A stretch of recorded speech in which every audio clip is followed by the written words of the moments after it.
Here is my better quality review of shit hit the fan radios for near and far.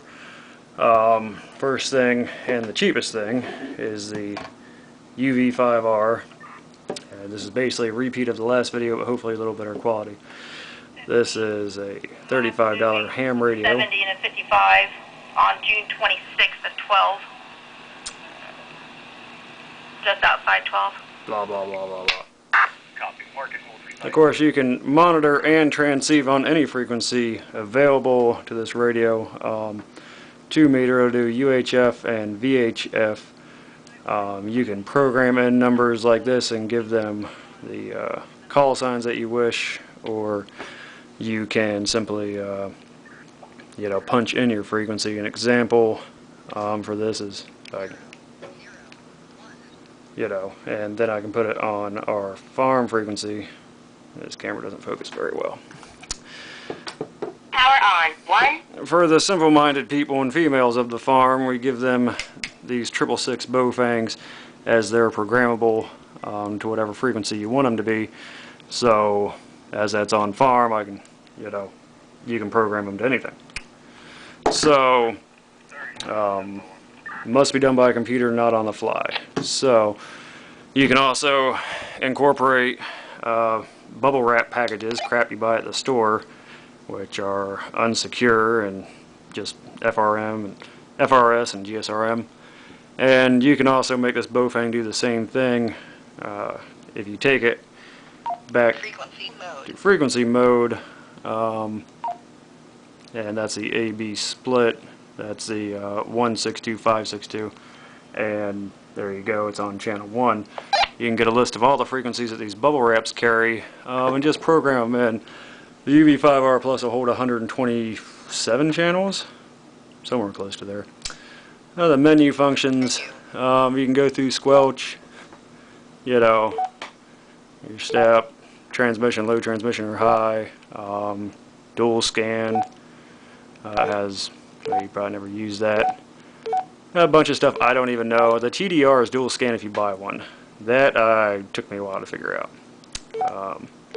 You can turn the noise off, you can change different things. The nice thing about this radio, as an example, when you go to Wendy's, you can pull their frequency, but the employees can hear you, but the customers can't, because the customer's speaker is on a privacy channel. This will automatically, well, it won't automatically, you can have it scan, auto scan for those privacy channels, unlock them and bypass them. It can be done there or wherever else. So that's kind of handy, because you don't have to sit there and try each single one, and there's a lot. And as far as frequencies go, there's a ton. I can sit here and say, hey, get it into scan. There. It'll sit there and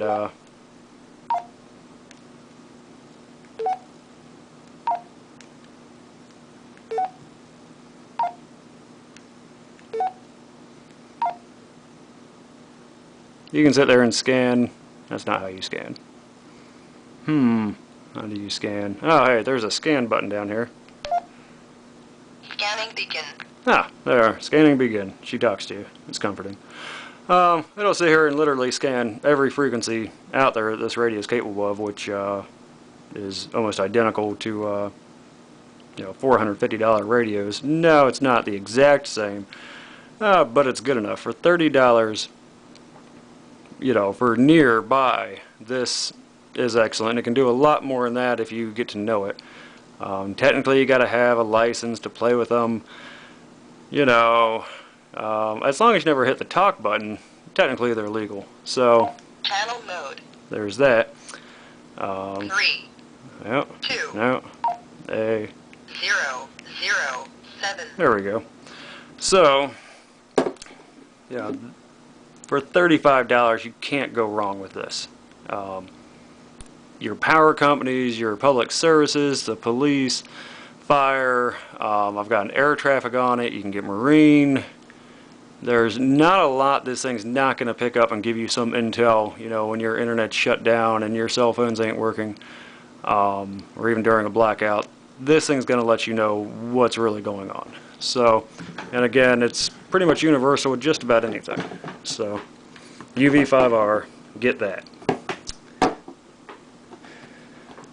For far is the Voyager Pro shortwave radio, and I know that there's a lot of these out there, you know, shortwaves that have a crank, you know, they might have a silver, but this is rather unique and a much higher quality. It runs for about $60. You can get both of these that we're discussing for a $100 bill, and I'd say you'd be pretty well set for communications.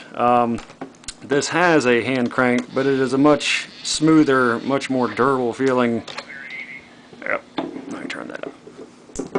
It's a much smoother crank, a little better quality. The speaker has a pretty good 3-inch hidden in there, so the sound's much better, you know, when you got to turn it up on a weak signal. Has a bunch of different stuff on it that you might need, that you might want. You know, it'll tell you the humidity for whatever reason. The nice thing about this one, a shortwave, I don't know a lot about shortwave, but I know how to punch in a frequency. And that's handy, because trying to tune to one, trying to guess which this and that on the side buttons and trying to figure all that out is annoying and takes way too much time. It does have a fine tuner over here you can scroll through, and what's most important about this in any shortwave that you get is you can hold this down and it'll just start scanning, and boy, it will take a... Yep. Helps if you don't hold on where the antenna is when you're scanning. So you can just let it go, and it's stopping on white noise, but perhaps with the clothesline antenna it actually picks something up. There's something. I put the antenna up, I guess, whatever. Anyhow, so point is, you don't have to sit there and try every single one. You can just sit there and let it run, let it run. You know, as far as battery options, power options, it has the battery, you know, solar crank and the adapter. Has 2 alarms. So what makes this different from other, you know, shortwaves that are out there is, one, this is digital.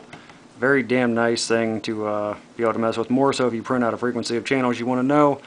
But if shit hits the fan, you don't know who has old shortwave transceivers, transmitters, so being able to scan, you know, for all those helps. So what makes this the most important, I guess where we get to that, you know, solar panel, it's adjustable, it has a good, strong 5 LED broad light, has a strong, you know, 3 large LED light on the front, and the battery's 3 AA, or the rechargeable AA that has their 3-pack. But back here, on the back of it, let me try to get this to focus. You can charge it off a USB cord as well, which is kind of handy. It has an ear jack, which is good for shortwave listening when you're going in and out of reception. 3.5mm 12 volt in, has a line in jack right here for, you know, whatever. And then what's nice about it though is you can output, you know, 5 volts, 2 amps off this guy, and that's your standard computer USB port rating. So it'll charge just about anything, and that's off the internal battery, it's off the solar, or off the crank. So if you have something that charges off a USB, well, here's a power supply for it at the exact same time. So for that, for $65, you can't go wrong with it. I've had this for 2 years. I've used it a good enough times, you know. Been busy, so whatever, but it's good to have. I use it for an alarm clock because I have to get up really early. So if you're gonna get that, a good idea is get what's called a clothesline antenna. They're about $7, stretches out to about 20 feet. You can plug it in or just clip it on, and this really, it does a good job. I haven't really messed it. I've had it a couple times out. But again, you know, with the internet and resources, I don't play with this too much. But I know this did make a slight improvement there, worth $7. So there you go, $100, Voyager Pro. Check it out, check the reviews, don't just listen to me, whatever. UV5R thing is golden. So You know, check these out, check the reviews. The only people you'll find that hate on these are ham operators that have high-end licenses, that have high-end equipment that costs, you know, $5,000 or a whole $1,000, or even higher, and they don't want you messing around in their playground. So, you know, don't listen to that, read the reviews, do your own research, and you'd be surprised, really surprised, at what these can handle. So, with that, hope it was a better review.